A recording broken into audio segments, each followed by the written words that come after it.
Azal təyyarəsinin vurulması məsələsində Azərbaycanın mövqeyi tamamilə qətiyyətlidir.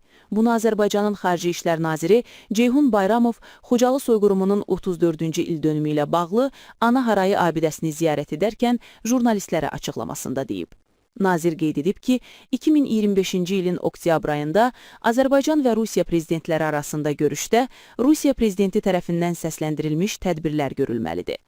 Təyyarənin vurulması Rusiya Müdafiə Nazirliyinin səhvi ucbatından baş verib. Gözləntimiz ondan ibarətdir ki, buna dair bütün tədbirlər görüləcək, hüquqi qiymət veriləcək, kompensasiyalar ödəniləcək.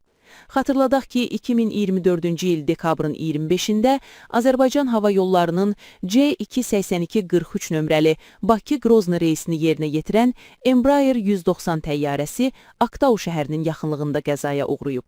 Təyyarədə olan 67 nəfərdən 38-i həlak olub, 29 nəfər sağ qalıb.